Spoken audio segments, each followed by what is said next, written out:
Seja bem-vindo ao canal católico A Palavra de Vida. Meu nome é Marcelo Hatakeyama, sou catequista das mídias sociais e da internet. Desde já eu venho pedir o seu apoio. Dá um joinha nesse vídeo e se inscreve no nosso canal se você não for inscrito, tá? Fazendo o favor. Muito obrigado.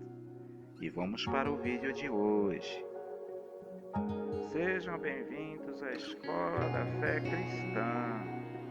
O Senhor Jesus Cristo é o professor e todos nós somos os seus alunos. Vamos ao vídeo de hoje. O ecumenismo. Vamos ao vídeo de hoje. Bom dia, irmãos e irmãs. Sejam uma vez bem-vindos ao nosso canal católico, a Palavra de Vida. E na Escola da Fé Cristã estamos vendo, estudando juntos, esse documento sobre o ecumenismo, Decreto Unitatis Redintegratio, do Concílio Vaticano II. E o tema de hoje é falar justamente o tema mesmo do livro, que é o ecumenismo, número 4 aqui, tá? Vamos primeiro, irmãos e irmãs, ver aqui as leituras bíblicas referentes ao assunto de hoje. Leitura da carta de Tiago, capítulo 1, versículo de 1 a 4.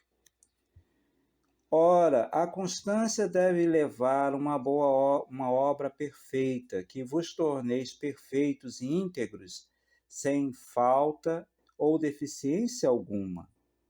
Leitura da carta aos Romanos, capítulo 12, versículos de 1 a 2. Eu vos exorto, irmãos, pela misericórdia de Deus, que oferecerdes em sacrifício vivo, santo e agradável a Deus. Este é o vosso verdadeiro culto. Não vos conformeis com este mundo, mas transformai-vos, renovando pela vossa maneira de pensar e julgar, para que possais distinguir o que é da vontade de Deus, a saber o que é bom, o que lhe agrada e o que é perfeito. Leitura da segunda carta aos Coríntios, carta de São Paulo aos Coríntios, segunda carta aos Coríntios, capítulo 4, versículo 10. Por toda parte e sempre levamos em nosso corpo o morrer de Cristo, para que também a vida de Jesus manifeste em nossa existência mortal. Carta de São Paulo aos Filipenses, capítulo 2, versículos 5 ao 8. Haja entre vós os mesmos sentir e pensar que no Cristo Jesus. Ele, existindo de forma divina, não considerou como presa ou agarrar o ser igual a Deus, mas despojou-se e, assumindo a forma de escravo e tornando-se semelhante ao ser humano, e encontrado em aspecto humano, humilhou-se, fazendo-se obediente até a morte, e morte de cruz. A leitura da carta de São Paulo aos Efésios, capítulo 5, versículo 27. Por ele quis apresentá-la a si mesmo toda bela, sem mancha, nem ruga, ou qualquer reparo, mas santa e sem defeito. Palavra do Senhor, graças a Deus. Pelo teor das leituras de hoje, irmãos e irmãs, está falando muito de conversão, Aquilo que Jesus mais vezes disse aos seus apóstolos, discípulos, Sede perfeitos, como o vosso Pai do céu é perfeito. Então, o Espírito Santo nos leva a isso na nossa consciência, A importância da mudança de vida, De imitar o bom exemplo de Jesus. Vamos ver aqui agora, irmãos e irmãs, o que diz o documento de hoje. No mundo de hoje, em várias partes da Terra, sob o sopro da graça do Espírito Santo, muitos se esforçam pela oração, pela palavra e pela ação, para alcançar a plenitude da unidade almejada por Jesus Cristo. O concílio exorta os fiéis católicos a reconhecerem os sinais dos tempos e participarem ativamente do trabalho ecumênico. Por movimento ecumênico, entende-se as atividades e iniciativas segundo as necessidades e as condições temporais da Igreja, que desperta e inspira a busca da unidade entre os cristãos. Em primeiro lugar, o esforço, tanto no ponto de vista da verdade como da equidade, para eliminar palavras, juízos e comportamentos que não correspondem à situação em que se encontram, de fato, os irmãos separados e que, portanto, dificultam ainda mais o relacionamento com eles. Além disso, as reuniões entre cristãos de diferentes igrejas ou denominações, realizadas com um espírito religioso, estabeleçam-se um diálogo entre especialistas realmente preparados, em que cada um procure manifestar de maneira mais fecunda a doutrina de sua profissão, profissão de fé, apresentando-a com toda a clareza possível. Este diálogo permite a todos adquirir melhor o conhecimento e formar uma opinião mais concreta sobre os vários aspectos da doutrina e da vida das diversas denominações. Favorece igualmente, onde é possível, a reunião em maior colaboração entre as diversas denominações dos deveres para com o bem comum, exigidos por toda a consciência cristã, assim como na oração unânime. Finalmente, ao examinar melhor a sua fidelidade em relação à vontade de Cristo sobre a Igreja, todos se dispõem a prosseguir com maior afinco no trabalho de reforma ou renovação de si mesmos. Tudo isso praticando com prudência e paciência pelos fiéis da Igreja Católica, sob vigilância dos pastores, contribui enormemente para o bem da equidade e da verdade, da concórdia e da colaboração, da fraternidade e da união. Quando fala pastores aqui, são os bispos, tá, gente? Isso aqui é da nossa parte, tá bom? Vou continuando. Dessa forma, os obstáculos que impedem a perfeita comunhão eclesial vão sendo aos poucos superados. Reunidos numa só celebração eucarística, na unidade e uma única e mesma igreja, os cristãos todos viverão na unidade que Cristo nos proporcionou desde o princípio da igreja, que acreditamos subsistir de maneira unanimicível na Igreja Católica e esperamos, vá crescendo com o tempo até a consumação dos séculos.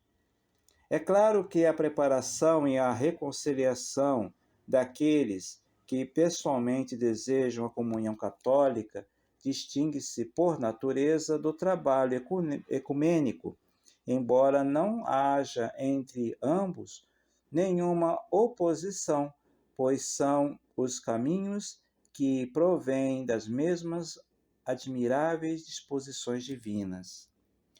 Na ação ecumênica, os fiéis católicos devem se preocupar com os irmãos separados, orando por eles, falando com eles nas coisas da igreja, despertando-os para os primeiros passos, mas, sobretudo, devem estar sobremaneira atentos ao que deve ser feito e renovado na família católica, para sua vida de testemunho mais fiel e mais transparente da doutrina e das instituições herdadas de Cristo por intermédio dos apóstolos. Embora a Igreja Católica seja dotada de toda a verdade revelada e de todos os meios de graça, seus membros nem sempre vivem como se deve. Assim sendo, a face da Igreja contemplada pelos irmãos separados e pelo mundo brilha muito pouco, chegando até a criar dificuldades para o avanço do reino de Deus. Viu, gente? Como é bonita a humildade, né, desse documento, de reconhecer que, embora a Igreja Católica tenha todo o patrimônio da fé, né, todos os meios de salvação ali, né, porque Jesus fundou a Igreja Católica, né, a palavra de Deus, os sacramentos, o Espírito Santo, né? Então, embora a gente tenha toda essa riqueza em mãos, a gente nem sempre vive de acordo com aquilo que Jesus ensina. Realmente, a gente falha muito, porque somos pecadores. Então, temos que dar bom exemplo para os irmãos separados, porque senão eles não vão acreditar no nosso bonito discurso, né? Então, esse aqui eu achei bacana, essa constatação aqui. Mostra humildade, entendeu? Vamos continuar. Por isso, todos os católicos devem buscar a perfeição cristã e, de acordo com a sua condição, esforça-se para que a Igreja, acolhendo seu corpo humildemente, a humildade e a mortificação de Jesus, vá se purificando e renovando todos os dias, até que Cristo a possa exibir gloriosa, sem mancha nem ruga. Conserve-se a unidade que é necessário, mas é indispensável para que conserve também a liberdade de acordo com a função de cada um, nas várias formas de vida espiritual, de disciplina e até de elaborar teologicamente a verdade revelada. Mas, sobretudo, em tudo cultive-se a caridade, pois só assim se manifestarão plenamente em nossos dias a catolicidade e a apostolicidade da Igreja. Então, irmãos e irmãs, quando fala aqui, né, que acima de tudo cultive-se a caridade, o amor, irmãos e irmãs, é o melhor vínculo de unidade entre pessoas que pensam diferente, tá? É isso que a gente vive no nosso dia a dia. Temos amizade com pessoas de outras igrejas, de outras religiões, até de pessoas que não têm religião. Nós pensamos diferente em relação à fé, ou às vezes nem acreditamos da mesma maneira, mas o que nos une é a amizade, é o amor, entendeu? Então, a melhor coisa do mundo é cultivar essa caridade que é ensinada por Jesus, né? É isso aí. Vamos continuar. Por outro lado, é necessário que os católicos reconheçam com alegria e com a devida estima os bens verdadeiramente cristãos provenientes do patrimônio comum existente entre os irmãos separados. Reconhecer as riquezas de Cristo e as obras virtuosas na vida de quem dá testemunho de Cristo, até às vezes o derramamento de sangue, é justo e salutar. Deus é sempre admirável em suas obras. É isso aí, irmãos e irmãs. Tem muitas vezes as pessoas de outras igrejas, né? Tem pessoas que vivem mesmo o amor de Jesus Cristo, a gente vê nas atitudes. Aquele amor que não vê rosto, que não vê religião, que não discrimina ninguém, né? Aquele amor acolhedor, que socorre, que ajuda, que apoia, né? Então, tem pessoas que vivem os valores do Evangelho mesmo não sendo católicos. E isso a Igreja Católica nos ensina a reconhecer, né? Então, espero também que eles vejam isso em nós também, né? É isso aí. E aí, vamos agora à última parte aqui do documento. Nem se deve desprezar a obra da graça do Espírito Santo nos irmãos separados, que pode contribuir muito para a nossa edificação. Nada do que é verdadeiramente cristão se opõe à fé autêntica. Pelo contrário, até ajuda a aprofundar o mistério de Cristo e da Igreja. E isto não quer dizer que as divisões entre os cristãos não sejam, de fato, obstáculos ao bem da Igreja. Opõe-se, pelo menos, à realização da plena plenitude católica entre todos os seus filhos, que, apesar de batizados, são separados na comunhão plena. Além disso, tornam cada vez mais difícil para a Igreja exprimir a plenitude da catolicidade em todos os aspectos de sua vida. O concílio se alegra com a crescente participação de fiéis católicos no movimento ecumênico e recomenda aos bispos do mundo inteiro que estimule e oriente. É isso aí, gente. Então, quem está à frente, né, desse movimento ecumênico são os bispos católicos e as lideranças das outras igrejas que querem diálogo com a Igreja Católica. A gente sabe muito bem que tem igrejas que não querem de jeito nenhum, tá, dialogar com a Igreja Católica, tá? Mas tem aquelas igrejas, embora separadas, protestantes, né, evangélicas, que eles querem diálogo. Então, aí com elas, aí o ecumenismo pode acontecer, né? Mas a gente, vivendo o amor de Jesus, né, no nosso dia a dia, a gente vive esse ecumenismo com outras pessoas, na amizade, né? Nas boas relações de respeito e tudo mais, né? É isso aí. Irmãos e irmãs, muito obrigado por ter assistido esse vídeo até o final. E até o próximo vídeo, gente, que a gente vai entrar no capítulo 2 do nosso livrinho, né? A prática do ecumenismo. Tá bom, gente? É isso aí. Muito obrigado por ter assistido esse vídeo até o final. E até o próximo vídeo, gente, se Deus quiser. Que Deus nos abençoe nesse dia. Louvado seja nosso Senhor Jesus Cristo, para sempre seja louvado. Um abraço a todos. Muito obrigado a você que assistiu esse vídeo até o final. Se você ainda não deu o joinha nesse vídeo, por favor, dá um joinha nesse vídeo, tá?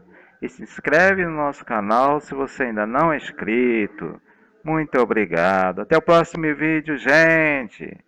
Louvado seja nosso Senhor Jesus Cristo, para sempre seja louvado.